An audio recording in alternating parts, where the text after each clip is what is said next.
ದರ್ಶನ್ ಮತ್ತು ಪವಿತ್ರ ಗೌಡ ನಡುವೆ ಸಾಕಷ್ಟು ಸಲಿಗೆ ಇತ್ತು. ದರ್ಶನ್ ವಿಜಯಲಕ್ಷ್ಮಿಗಿಂತ ಹೆಚ್ಚಾಗಿ ಪವಿತ್ರ ಗೌಡ ಜೊತೆ ಹೆಚ್ಚು ಕಾಲವನ್ನು ಕಳೀತಾ ಇದ್ರು. ಆದರೆ ಯಾವಾಗ ರೇಣುಕಾಸ್ವಾಮಿ ಮರ್ಡರ್ ಆಯಿತೋ ಅವಾಗಿಂದ ದರ್ಶನ್ ಮತ್ತು ಪವಿತ್ರ ಗೌಡ ನಾನೊಂದು ತೀರಾ ನೀನೊಂದು ತೀರಾ ಅಂತ ಇದ್ದಾರೆ.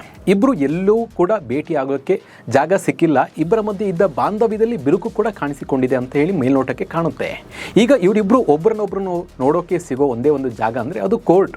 ಅದು ತಿಂಗಳಿಗೊಂದ್ಸತಿ ಕೋರ್ಟಿಗೆ ಹಾಜರಾದಾಗ ಅಲ್ಲಿ ಇವರಿಬ್ಬರು ಜಡ್ಜ್ ಮುಂದೆ ಒಟ್ಟಿಗೆ ಹಾಜರಾಗ್ತಾರೆ. ಆವಾಗ ಮಾತ್ರ ಇಬ್ಬರನ್ನೊಬ್ಬರು ನೋಡ್ಕೋಬೋದಷ್ಟೇ. ಹಾಗಿದ್ರೆ 25 ಅಂದರೆ ಇದೇ ಮಂಗಳವಾರ ಅಂದರೆ ಇವತ್ತು ಕೋರ್ಟ್ಗೆ ಬಂದ ದರ್ಶನ್ ಮತ್ತು ಪವಿತ್ರ ಗೌಡ ಏನೆಲ್ಲ ಮಾತನಾಡಿದ್ರು ಅನ್ನೋದೆಲ್ಲ ಹೇಳ್ತೀನಿ. ನಾನು ನಿಮ್ಮ ಶಿವರಾಜ್ ಬಾಣಂಕಿ. ನೀವು ಸುದ್ದಿ ಅನ್ನೋದ ಸಬ್ಸ್ಕ್ರೈಬರ್ ಆಗೋದನ್ನು ಮರಿಬೇಡಿ. ಹಾಗೆ ಈ ವಿಡಿಯೋವನ್ನು ಕೊನೆ ತನಕ ನೋಡಿ. ರೇಣುಕಾಸ್ವಾಮಿ ಕೊಲೆ ಕೇಸ್ನಲ್ಲಿ 17 ಜನ ಅರೆಸ್ಟ್ ಆಗಿ 6 ತಿಂಗಳ ಕಾಲ ಕಂಬಿಯನ್ನು ಎಣಿಸಿದ್ರು. ಇವರಿಗೆ ಹೈಕೋರ್ಟ್ ಜಾಮೀನನ್ನು ನೀಡಿತ್ತು. ಜಾಮೀನನ್ನು ನೀಡ್ತಾ ಷರತ್ತುಗಳನ್ನು ಹಾಕಿತ್ತು. ನೀವು ಪ್ರತಿ ತಿಂಗಳು ಕೋರ್ಟ್ಗೆ ಹಾಜರಾಗಬೇಕು, ಜಡ್ಜ್ ಮುಂದೆ ನಿಲ್ಲಬೇಕು ಅಂತ ಹೇಳಿತ್ತು. ಹೀಗಾಗಿ ಬೆಂಗಳೂರಿನ 57ನೇ CCH ಕೋರ್ಟ್ನಲ್ಲಿ 17 ಆರೋಪಿಗಳ ವಿಚಾರಣೆ ನಡೆದಿದೆ. ಮೊದಲು ಜಡ್ಜ್ ಎಲ್ಲ ಆರೋಪಿಗಳ ಹೆಸರನ್ನು ಕರೆದು ಯಾರ್ಯಾರು ಬಂದಿದ್ದಾರೆ ಯಾರ್ಯಾರು ಬಂದಿಲ್ಲ ಅಂತ ಹೇಳಿ ಎಲ್ಲ ಮಾಹಿತಿಯನ್ನು ಪಡೆದಿದ್ದಾರೆ. ಕೋರ್ಟ್ನಲ್ಲಿ ಮಾತನಾಡದ ದರ್ಶನ್ ಪವಿತ್ರ ಎಲ್ಲ 17 ಜನ ಆರೋಪಿಗಳು ಕೋರ್ಟ್ಗೆ ಆಗಮಿಸಿದ್ರು. ಎಲ್ಲರ ಹಾಜರಾತಿಯನ್ನು ಕೋರ್ಟ್ ಸಿಬ್ಬಂದಿ ದಾಖಲಿಸಿಕೊಂಡ್ರು. ಆ ಬಳಿಕ ಕೋರ್ಟ್ನಲ್ಲಿ ಆರೋಪಿ ದರ್ಶನ್ ಪವಿತ್ರ ಗೌಡ ಮುಖಾಮುಖಿಯಾಗಿದ್ದಾರೆ. ಕೋರ್ಟ್ನಲ್ಲಿ ಮುಖಾಮುಖಿ ಆದರೂ ಇಬ್ಬರು ಮಾತನಾಡಿಲ್ಲ.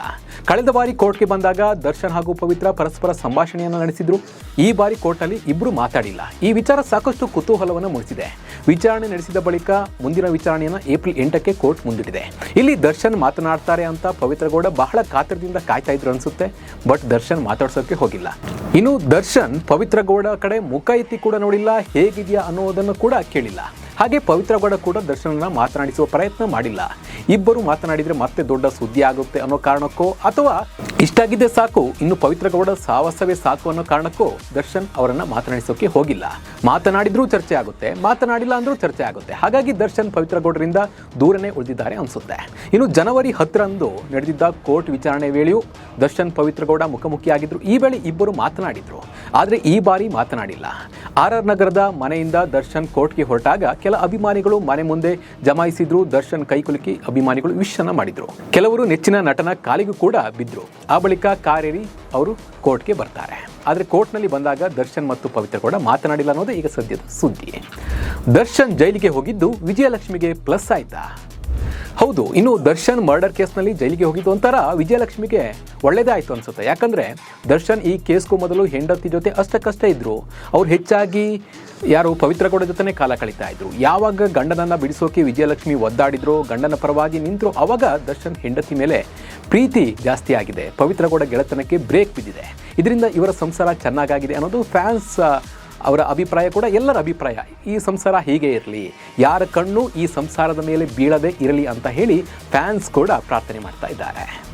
ಆರೋಪಿಗಳ ಮೇಲೆ ಪೊಲೀಸರ ಒತ್ತಡ. 4 ಜನ ಆರೋಪಿಗಳಿಗೆ ಮಾಫಿ ಸಾಕ್ಷಿಗೆ ಪೊಲೀಸರು ಒತ್ತಡ ಹೇರುತ್ತಿದ್ದಾರೆ ಎಂದು ದರ್ಶನ್ ಪರ ವಕೀಲರಾದ ಸುನಿಲ್ ಆರೋಪಿಸಿದ್ದಾರೆ. ಇತರೆ ಆರೋಪಿಗಳಿಗೂ ಅಪ್ರೂವ್ ಆಗುವಂತೆ ಪೊಲೀಸರು ಹೇಳ್ತಿದ್ದಾರೆ ಎಂದು ವಕೀಲರು ವಾದಿಸಿದ್ದಾರೆ.